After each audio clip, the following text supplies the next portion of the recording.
리얼미터입니다.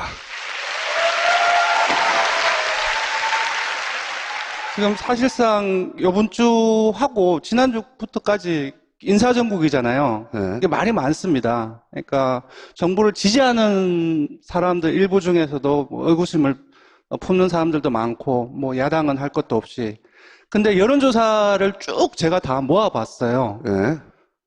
근데 대부분이 문재인 정부의 인선에 대해서 긍정적인 평가가 대부분이 나왔어요. 좀 약간 의외였는데. 나는 진짜 신기한 건 뭔지 네. 아세요? 보세요. 각 후보에 대해서 찬성하는 비율이 55에서 72 정도까지예요. 그런데 내각 인선을 종합평가하면 잘했다가 80%예요. 예, 문 대통령 지지도입니다. 그러니까 각 개인을 생각할 때는 아, 그 사람 약간 문제 있지 않아? 예. 이런 사람들이 있어요. 근데 그래서 잘했어. 잘했어. 이렇게 되는 거예요. 물론 여러 후보들 중에서 결격 사유 정도는 아닐지라도 좀 문제가 되는 건 사실 있는 건 사실이잖아요. 근데 전반적으로 다 유권자들이 평가를 전반적으로 보시는 것 같아요. 우리가 이 숫자 이제 대통령 지지율이 80% 넘는다고 하니까 80 정도는 넘어야지 되나 보다 생각하는데 보통 60% 넘어가서 70% 가야 되면 여론조사상에서는 압도적인 거예요. 예, 보통 60% 넘으면은 이제 부정적인 의견이 30%가 안 됩니다. 숫자가 그렇게 나와요.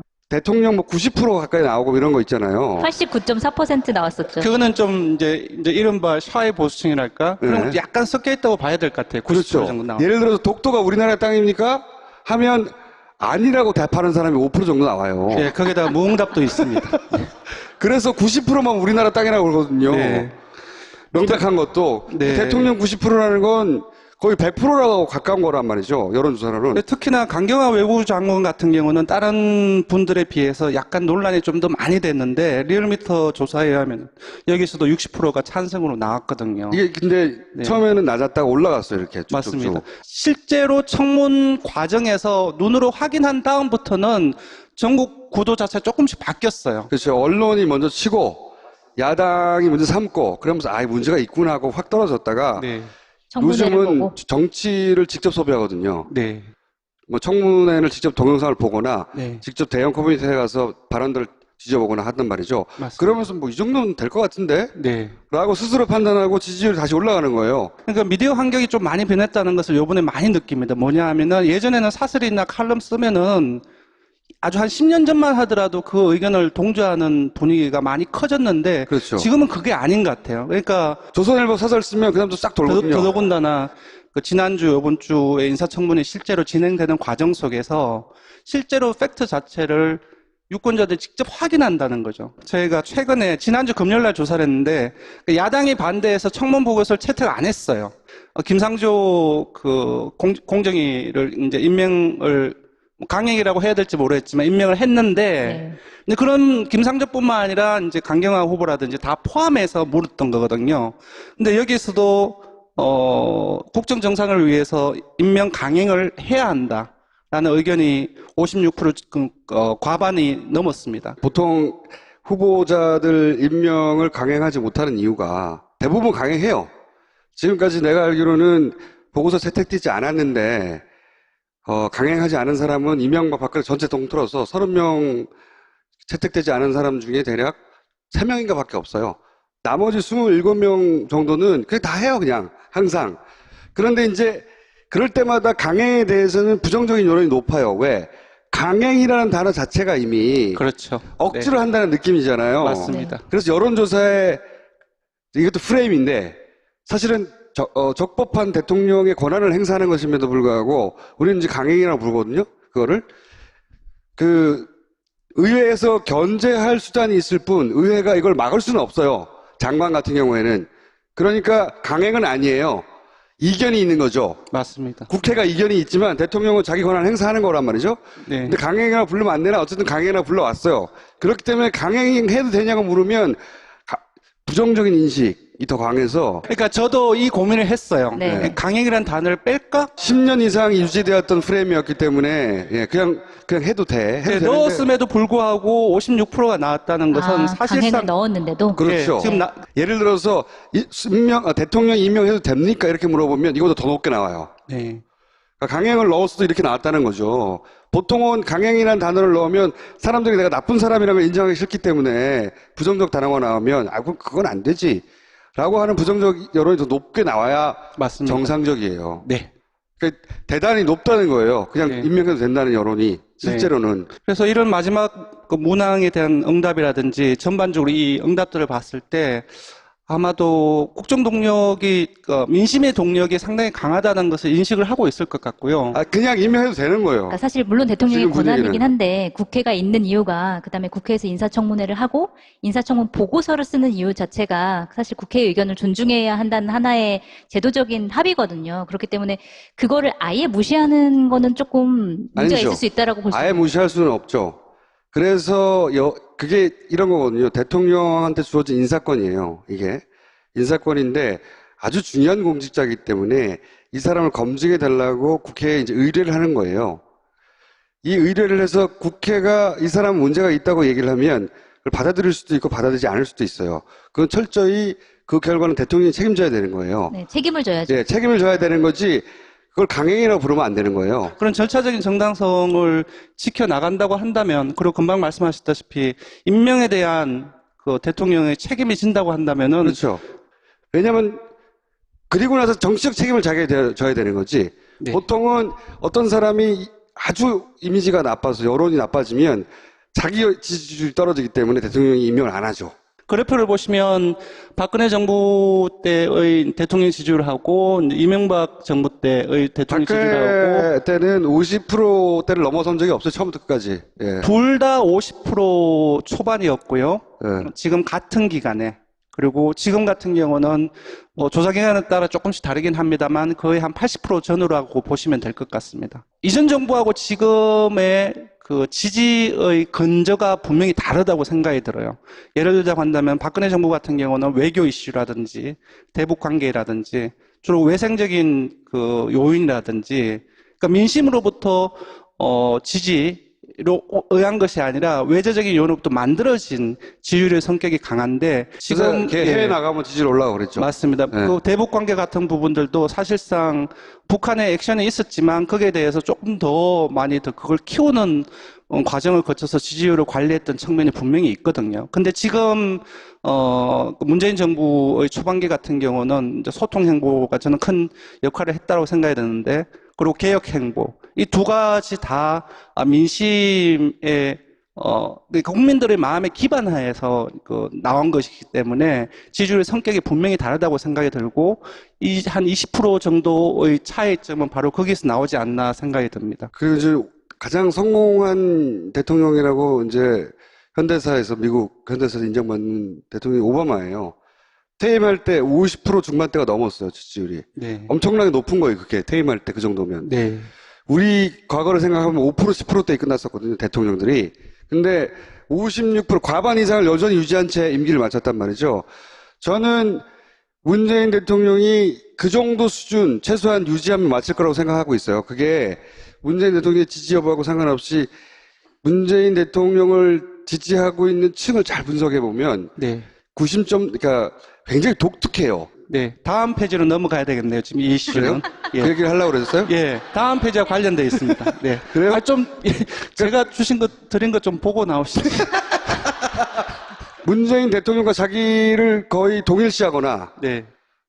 또는 문재인의 성공을 나의 성공으로 받아들이는 층이 엄청나게 많아요. 지금 여러 주차가 지났는데, 문재인 대통령의 지지율이 가장 낮았을 때 리얼미터 지지율하고 같은 기간에, 그러니까 취임 기준으로 해서, 박근혜 대통령의 세부적인 비교를 해봤는데요. TK에서도 더 높아요. 71.9대 61.6으로 10%포인트가 더 높습니다. 그리고 50대 같은 경우도 훨씬 더 높고요.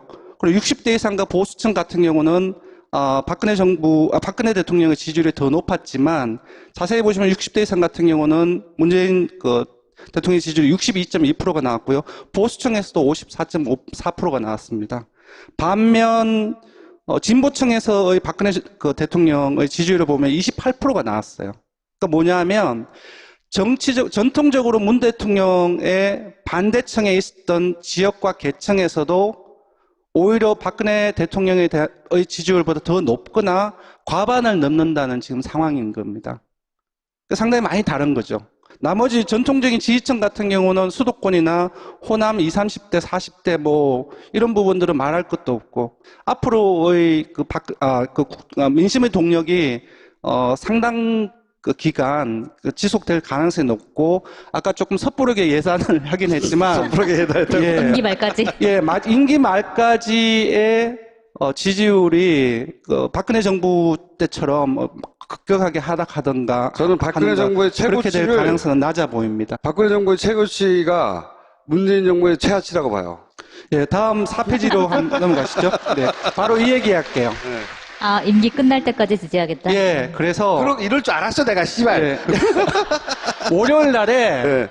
우리가 박근혜 대통령의 핵심 지지층, 그러니까 콘크리트 지지층의 그 지지율이 보통 30%라고 얘기를 했잖아요. 근데 그게 확인이 되었습니다. 그러니까 국정농단 정국이 본격화되기 한 1, 2주까지는 리얼미터의 지지율이 어떻게 나왔냐면은 30%대 초반으로 계속 몇 주간 계속 갔어요. 아, 역시 정권 초기에 우리가 박근혜 대통령의 콘크리트 지지층이 30%라는 게 확인이 되었어요, 그때. 근데 궁금했어요. 정권 초기에 이렇게 지지율이 높은데 과연 문 대통령의 콘크리트 지지율은 어느 정도 될까? 내가 2배 된다고 그랬잖아. 예, 그때. 그래서 이렇게 물어봤어요. 향후 5년 임기 끝까지 지지하겠느냐 아니면은 앞으로 지지 안 할 수도 있느냐라고 물었는데 응답이 뭐냐면은 임기 끝까지 지지할 거다가 하나였고 중간에 지지를 철회할 수도 있다라고 얘기를 했는데 따라서는. 전체적으로 보면 임기 끝까지 지지하겠다는 층이 57%나 나왔습니다. 그 엄청난 숫자예요, 지금. 이거 엄청난 숫자예요. 엄청난 예. 콘크리트예요. 예.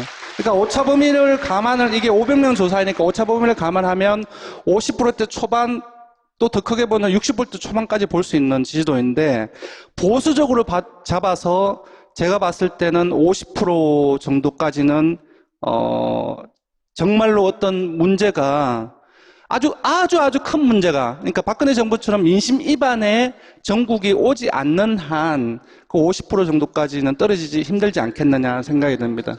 근데 사실은 야당은 원래 유리한 위치에 있는 게 야당이에요. 네. 욕하는 게 좋은 거거든요. 네. 쉽고. 그렇죠. 그리고 그 욕은 언론에 다루기가 신나요. 욕하는 걸 언론이 다루기 좋으니까. 네. 근데 야당이 지금 너무 못하고, 실제. 근데 문제는 네. 자유한국당은 원래 그러니까 이렇게 넘어갈 수 있는데 국민의당이 굉장히 너무 못해. 큰 역할을 하고 있잖아요, 지금. 지금 야당 지지율이 너무 낮잖아요.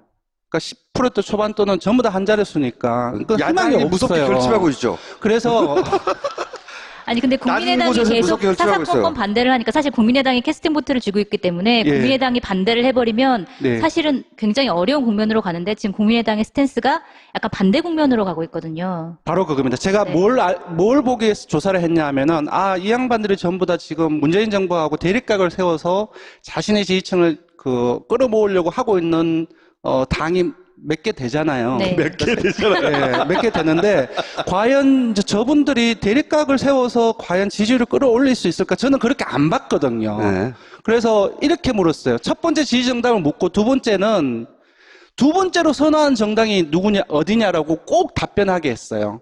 그래서 첫 번째 지지 정당하고 두 번째 선호 정당을 합쳐가지고 잠재 성장 지지율이라고 저희들이 지표를 만들어서 비교를 해봤더니 네. 결과는 어떻게 되냐 하면 네.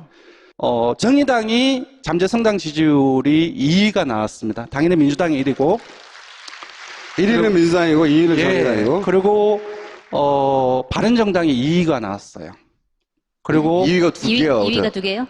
3위가 나왔고요. 네. 4위가 국민의당이고 5위가 자유한국당이 나왔어요. 그리고 바른정당의 세부적으로 분석을 해보니 문 대통령에 대해서 긍정적으로 평가한 사람들로부터 잠재적으로 끌어올 지지층이 문 대통령을 반대하는 층으로부터 잠재적으로 끌어들일 층보다 훨씬 더 많아요.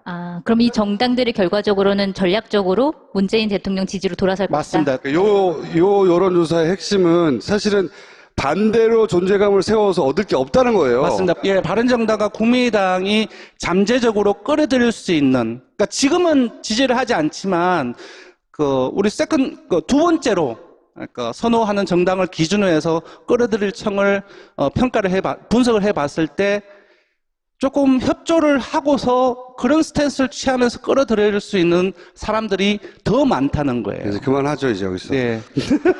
그래서 어쨌든 이제 기본적으로 핵심 지지층이 좀 상당히 높고 그 핵심 지지층도 쉽게 와해되기 힘들다는 것이 아까도 제가 말씀드렸다시피 그래서 예. 이 문파들아 하는 지적이 잘못된 거예요. 예. 국민 다수가 문파인 거예요, 지금. 네. 그냥 현상이에요. 그게 실제 벌어지고 있는. 근데 국민들이 가려운 것을 긁어주고 있으니까. 근데 그거를 네. 받아들이기 힘든 거예요. 네. 받아들이기 힘드니까 일부의 문파가 일부의 조직적으로 일부의 과도하게 이렇게 해석해 자기 마음이 편하잖아. 그렇죠. 네. 그러고 있는 거. 실제 현상은 이 콘크리트층이 거의 6할에 다가가고 있는. 네, 10분 지난 것 같은데. 가시죠. 이제. 여기까지 하겠습니다. 네. 그렇죠. 지금은 그게 아닌 것 같아요. 그러니까 조선일보 사설 쓰면 그 다음도 싹 돌거든요. 더더군다나 지난주, 요번 주에 인사청문회 실제로 진행되는 과정 속에서 실제로 팩트 자체를 유권자들이 직접 확인한다는 거죠. 저희가 최근에 지난주 금요일날 조사를 했는데 야당이 반대해서 청문 보고서를 채택 안 했어요. 김상조 공정위를 이제 임명을 강행이라고 해야 될지 모르겠지만 임명을 했는데 네. 근데 그런 김상조뿐만 아니라 이제 강경화 후보라든지 다 포함해서 물었던 거거든요. 근데 여기서도 국정 정상을 위해서 임명 강행을 해야 한다라는 의견이 56% 과반이 넘었습니다. 보통 후보자들 임명을 강행하지 못하는 이유가 대부분 강행해요. 지금까지 내가 알기로는 보고서 채택되지 않았는데 강행하지 않은 사람은 이명박 박근혜 전체 통틀어서 30명 채택되지 않은 사람 중에 대략 3명인가 밖에 없어요. 나머지 27명 정도는 그냥 다 해요, 그냥. 항상. 그런데 이제 그럴 때마다 강행에 대해서는 부정적인 여론이 높아요. 왜?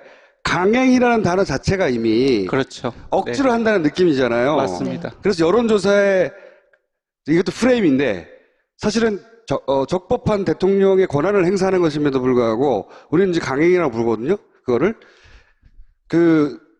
리얼미터입니다. 지금 사실상 이번 주하고 지난주부터까지 인사정국이잖아요. 네. 이게 말이 많습니다. 그러니까 정부를 지지하는 사람들 일부 중에서도 뭐 의구심을 품는 사람들도 많고 뭐 야당은 할 것도 없이.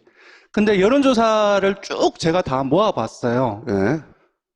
근데 대부분이 문재인 정부의 인선에 대해서 긍정적인 평가가 대부분이 나왔어요. 좀 약간 의외였는데. 나는 진짜 신기한 건 뭔지 네. 아세요? 보세요. 각 후보에 대해서 찬성하는 비율이 55에서 72 정도까지예요. 그런데 내각 인선을 종합평가하면 잘했다가 80%예요.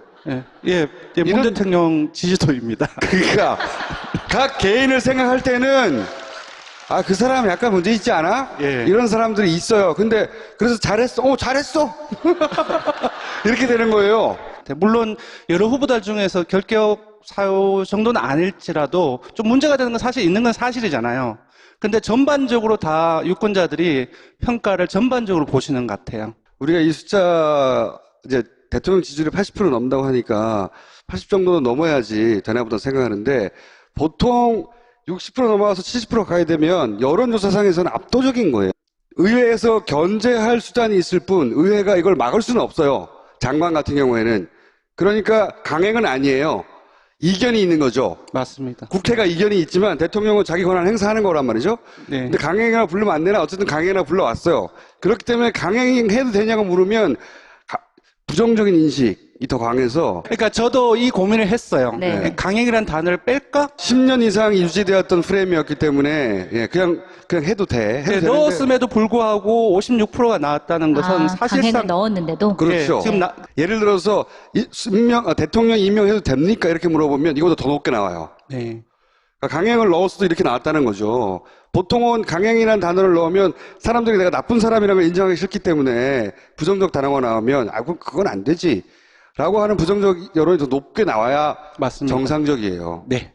그러니까 대단히 높다는 거예요. 그냥 네. 임명해도 된다는 여론이 실제로는. 그래서 이런 마지막 그 문항에 대한 응답이라든지 전반적으로 이 응답들을 봤을 때 아마도 국정 동력이 민심의 동력이 상당히 강하다는 것을 인식을 하고 있을 것 같고요. 그냥 임명해도 되는 거예요. 그러니까 사실 물론 대통령의 지금 분위기는. 권한이긴 한데 국회가 있는 이유가 그다음에 국회에서 인사청문회를 하고 인사청문 보고서를 쓰는 이유 자체가 사실 국회의 의견을 존중해야 한다는 하나의 제도적인 합의거든요. 그렇기 때문에 그거를 아예 무시하는 거는 조금 문제가 아니죠. 있을 수 있다라고 볼 수 아예 있어요. 무시할 수는 없죠. 그래서 그게 이런 거거든요. 대통령한테 주어진 인사권이에요. 이게 인사권인데 아주 중요한 공직자이기 때문에 이 사람을 검증해 달라고 국회에 이제 의뢰를 하는 거예요. 이 의뢰를 해서 국회가 이 사람 문제가 있다고 얘기를 하면 그걸 받아들일 수도 있고 받아들이지 않을 수도 있어요. 그건 철저히 그 결과는 대통령이 책임져야 되는 거예요. 네, 책임을 져야죠. 예, 책임을 져야 되는 거지 그걸 강행이라고 부르면 안 되는 거예요. 그런 절차적인 정당성을 지켜나간다고 한다면, 그리고 금방 말씀하셨다시피 임명에 대한 그 대통령의 책임이 진다고 한다면은 그렇죠. 왜냐하면 그리고 나서 정치적 책임을 자기가 져야 되는 거지. 네. 보통은 어떤 사람이 아주 이미지가 나빠서 여론이 나빠지면 자기 지지율이 떨어지기 때문에 대통령이 임명을 안 하죠. 그래프를 보시면 박근혜 정부 때의 대통령 지지율하고 이명박 정부 때의 대통령 지지율하고 박근혜 때는 50%대를 넘어선 적이 없어요. 처음부터 끝까지. 예. 둘 다 50% 초반이었고요. 예. 지금 같은 기간에, 그리고 지금 같은 경우는 뭐 조사 기간에 따라 조금씩 다르긴 합니다만 거의 한 80% 전후라고 보시면 될 것 같습니다. 이전 정부하고 지금의 그 지지의 근저가 분명히 다르다고 생각이 들어요. 예를 들자고 한다면 박근혜 정부 같은 경우는 외교 이슈라든지 대북 관계라든지 예, 보통 60% 넘으면은 이제 부정적인 의견이 30%가 안 됩니다. 숫자가 그렇게 나와요. 대통령 뭐 90% 가까이 나오고 이런 거 있잖아요. 89.4% 나왔었죠. 그거는 좀 이제 이른바 샤이 보수층이랄까? 그런 네. 것도 약간 섞여 있다고 봐야 될 것 같아요. 90% 그렇죠. 정도 나오고. 예를 들어서 독도가 우리나라의 땅입니까? 하면 아니라고 대답하는 사람이 5% 정도 나와요. 예, 거기다가 무응답도 있습니다. 그래서 90%만 우리나라 땅이라고 그러거든요. 네. 명백한 것도. 네. 대통령 90%라는 건 거의 100%라고 가까운 거란 말이죠. 여론조사로는. 특히나 강경화 외교부 장관 같은 경우는 다른 분들에 비해서 약간 논란이 좀 더 많이 됐는데 리얼미터 조사에 의하면 여기서도 60%가 찬성으로 나왔거든요. 이게 근데 네. 처음에는 낮았다가 올라갔어요. 이렇게 쭉쭉쭉. 맞습니다. 실제로 청문 과정에서 눈으로 확인한 다음부터는 전국 구도 자체가 조금씩 바뀌었어요. 그렇죠. 언론이 먼저 치고 야당이 먼저 삼고 그러면서 문제가 있구나 하고 확 떨어졌다가 네. 청문회를 요즘은 보고. 정치를 직접 소비하거든요. 네. 뭐 청문회를 직접 동영상을 보거나 네. 직접 대형 커뮤니티에 가서 발언들을 뒤져보거나 하단 말이죠. 맞습니다. 그러면서 뭐 이 정도는 될 것 같은데? 네. 라고 스스로 판단하고 지지율이 다시 올라가는 거예요. 그러니까 미디어 환경이 좀 많이 변했다는 것을 요번에 많이 느낍니다. 뭐냐 하면은 예전에는 사설이나 칼럼 쓰면은 아주 한 10년 전만 하더라도 그 의견을 동조하는 분위기가 많이 커졌는데